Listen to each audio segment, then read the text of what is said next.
August 28న నేను 2 కానిస్టేబుల్ని తీసుకుని భీమ్లీ సముద్ర ఒడ్డున మర్డర్ జరిగిన స్పాట్కి వెళ్ళాను.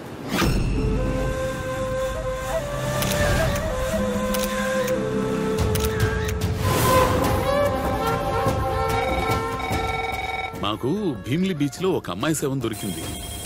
అది గుర్తుపట్టలేని స్థితిలో ఉంది. ఈ అమ్మాయిని చంపిన హంతకులు ఓ క్లూ వదిలేసి వెళ్లారు. ఏంటది? ఎవరు చేశాడో గానీ చాలా నీచమైన పని చేశాడు. ఈ శవం ఎవరిదో తెలిసిందా పోలీసులు గంట లోపల వాళ్ళని పట్టేస్తారు. ఎవడి మీద అనుమానం వచ్చినా తీసుకొచ్చి లో అనేయండి ముందు. ఆ అమ్మాయిని చివరిసారిగా మీరు ఎప్పుడు ఎక్కడ ఎలా కలిశారు? చైత్ర. ఆనంద్. ఈ ఒక్కరోజు నువ్వు నాకు బాయ్ ఫ్రెండ్ గా ఉంటావా? ఆ అమ్మాయిని చంపింది ఆ అమ్మాయి బాయ్ ఫ్రెండే సార్. అతని పేరు ఆనంద్ సార్. భవానీనగర్ చౌరస్తాలో పిజ్జా డెలివరీ బాయ్ గా పనిచేస్తున్నాడు. 28వ తారీఖు మర్డర్ జరిగిన రోజు ప్రతి డీటెయిల్ సరిగ్గా గుర్తు చేసుకొని చెప్పు.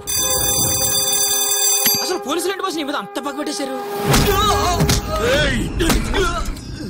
No court, no FIR, no charge sheet, only encounter sir. దీనికి సమాధానం